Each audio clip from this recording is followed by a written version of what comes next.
kata penugasan ini sesuai dengan Perpres nomor 35 tahun 2020 tuh tentang Kemenko PMK. Jadi kemudian apa makna di balik kata penugasan ini? Tentu saja penugasan yang dimaksud adalah dalam kapasitas saya sebagai pembantu presiden, bukan dalam kapasitas yang lain gitu ya. Kami tidak bisa memberikan perdefinisi secara tepat, gitu. Tetapi sebagai contoh saja, di samping kami ini melaksanakan tupoksi yang sudah ada di dalam Perpres, kami juga melaksanakan tugas-tugas di luar tupoksi kami. Biasanya tugas-tugas itu adalah yang berkaitan dengan tugas yang sifatnya lintas sektoral, sehingga tidak per definisi tidak bisa dipastikan itu tugasnya siapa. Kalau kami boleh mengambil contoh yang mulia, misalnya sekarang ini untuk penanganan mudik. Penanganan mudik itu tidak bisa definisikan urusannya siapa. Gitu. Dengan kondisi seperti itu, Presiden bisa menunjuk salah satu Menko untuk ditugasi untuk melakukan koordinasi. Karena itu yang kami koordinasikan, yang mulia, sebagian besar malah justru bukan menteri yang berada di dalam koordinasi kami, menurut Perpres nomor 35 tadi. Misalnya Menteri Kapolri, misalnya. Kemudian ada Menteri Perhubungan, Menteri PUPR, Menteri Perdagangan. Yang menteri yang berada di dalam koordinasi saya cuma satu saja, yaitu Menteri Agama. Nah, ini kami mendapatkan surat penugasan. Kemudian ada juga tugas yang sifatnya simpel. Misalnya kami mendapatkan tugas dengan surat tugas untuk mewakili beliau, untuk menghadiri upacara atau acara tertentu.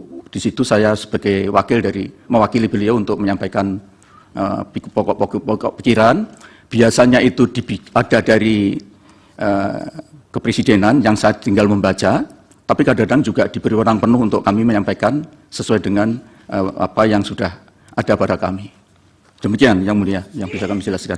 Mohon izin Pak Ketua. Mohon maaf Prof. Iya. Cair. Saya mendalami berikutnya sedikit. Nah, ini sesama guru besar di rangka pendahulu misalnya saya. Silakan yang mulia. Saya tanya begini, pernahkah ada tugas-tugas yang agak aneh-aneh gitu? Saya mohon maaf kurang tahu apa yang dimaksud aneh. Aneh itu di luar tupoksi.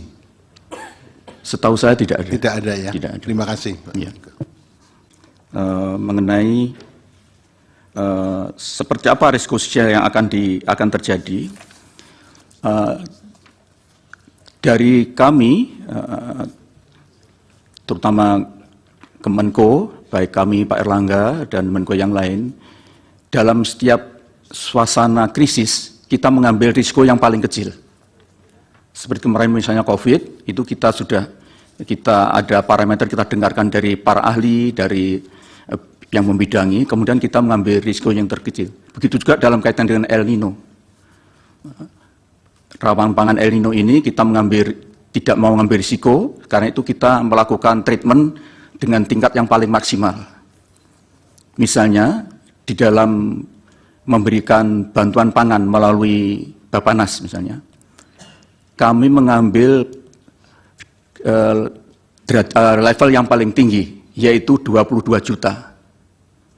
22 juta ke keluarga penerima manfaat, itu kalau dihitung, karena per keluarga rata-rata di Indonesia itu sekitar 4,71 anggota keluarga per keluarga miskin, maka yang tercover, terliput oleh 22 juta kepala keluarga penerima manfaat itu bisa mencapai 80 juta, bahkan 90 juta.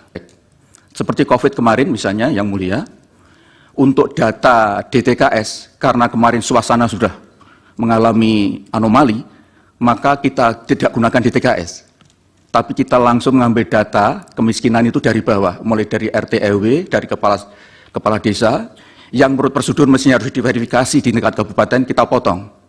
Yang penting harus segera diturunkan bantuan-bantuan agar suasana COVID yang perubahannya sangat drastis itu bisa diselesaikan.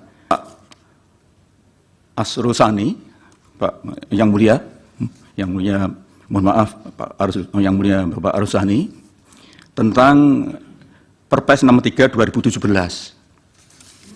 Perpres 63 2017, kalau kita lihat kepala judul perpresnya, ini kan sebetulnya percepatan transformasi dari pembayaran tunai menuju ke non tunai dalam rangka untuk transformasi ekonomi inklusif keuangan. Dan itu terjadi tahun 17, 18, saya belum jadi Menko. Saya waktu itu menjadi Mendikbud sehingga saya relatif tahu. Jadi asbabul wurud dari perpres ini adalah Presiden menghendaki agar segera terjadi percepatan inklusi keuangan. Gitu. Kebetulan waktu itu saya menjadi Mendikbud dan saya harus mengelola kartu Indonesia Pintar. Waktu itu masih dalam bentuk kartu yang tidak berfungsi kecuali hanya sebagai tanda bahwa dia penerima kartu Indonesia Pintar. Ya. Waktu itu saya ingat betul, dengan perintah ini kemudian kami batalkan. Sebaliknya kita ganti menjadi kartu yang sekaligus bisa untuk mengambil dan bisa untuk menabung. Ya.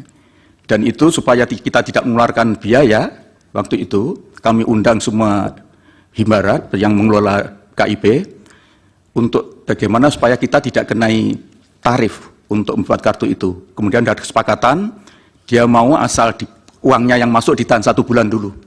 1 bulan ditahan sebagai bentuk ganti dari biaya untuk membuat kartu itu. Jadi kesimpulannya Yang Mulia, perpres ini menurut saya sekarang sudah tidak berlaku. Saya jujur dengan tulus menyampaikan, saya belum pernah menggunakan perpres ini. Karena sekarang inklusi bansos semuanya sudah tanpa cashless semua.